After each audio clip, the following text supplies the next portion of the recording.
Is recognized. Thank you, Mr. Chairman, and thanks to Chair Powell for being here. I appreciate you coming by our office last week to discuss some of these issues. I wanted to ask something I imagine most of my colleagues are not asking, which is the relationship between immigration, particularly extremely high illegal immigration levels under the Biden administration, and the persistence of the inflation problem. And I recognize this is not your policy focus, but you are the Federal Reserve Chairman, so I just want to get your views on this. And in particular, I want to read you a quote from Mickey Bowman, who's one of your governors. And this says, in a quote, "There's a risk that increased immigration and continued labor market tightness could lead to persistently high core services inflation. Given the current low inventory of affordable housing, the inflow of new immigrants in some geographic areas could result in upward pressure on rents as additional housing supply may take time to materialize. With labor markets remaining tight, wage growth has been elevated at around or above 4%, still higher than the pace consistent with our 2% inflation goal, given trend productivity growth." The Bank of England, I believe, produced a recent report on this issue in the United Kingdom, obviously a different economy in a different country. But what do you see as the relationship, in particular, given that housing is such a big driver of the inflation that we've seen over the last few years? As Senator Hagerty said, the highest in 40 years. What role do you see illegal immigration playing in driving up housing costs, which, of course, is a main driver of inflation for American citizens? Let me quickly start by echoing your first comment, which is we don't comment on immigration policy, but we do comment on inflation. So I would say this. Many people came into the country over the last couple of years, many of them through asylum requests, and went to work. Labor supply increased a great deal.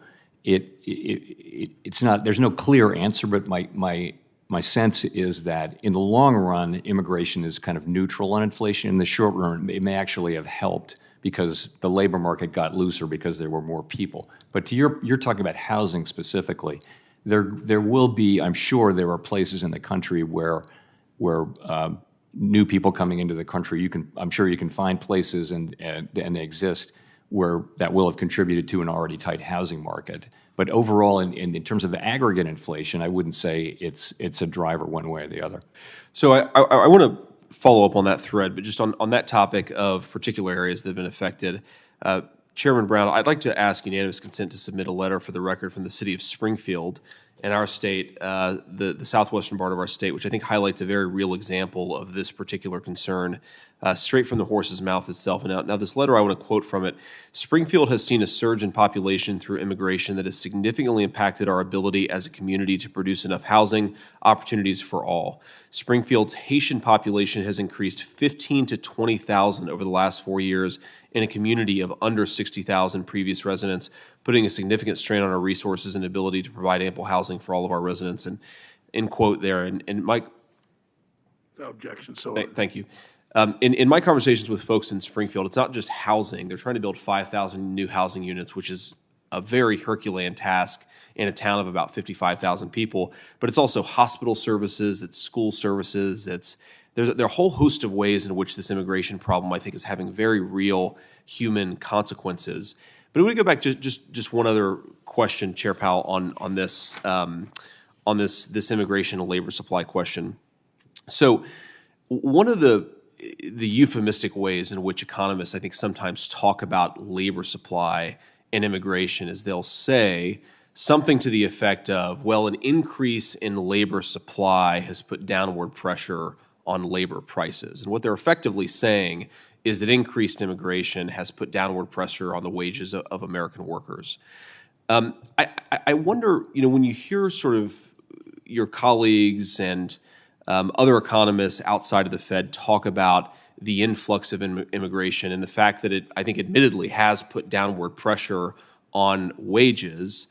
Okay, so obviously that has put some downward pressure on inflation, but it also puts downward pressure on the wages that people earn to pay for their families.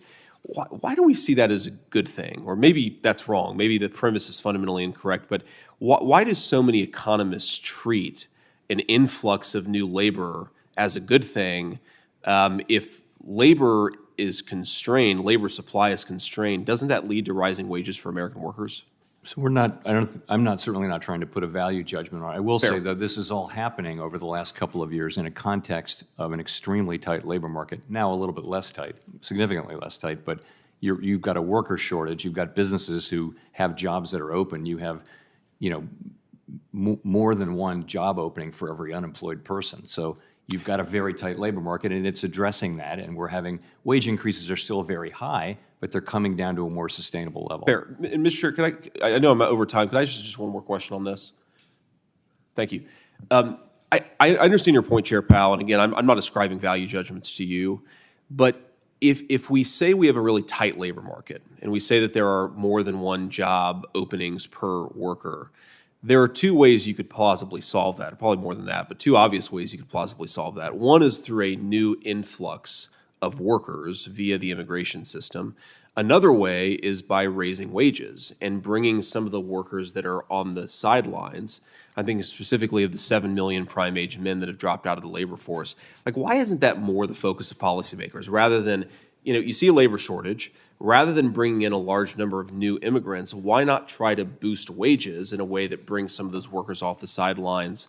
That seems to be a much better focus from my perspective. Certainly, that's a very constructive focus. I would agree. I don't think it has to be one or the other. Thank you, Mr. Chairman. Senator Van Hollen from Maryland's recognized.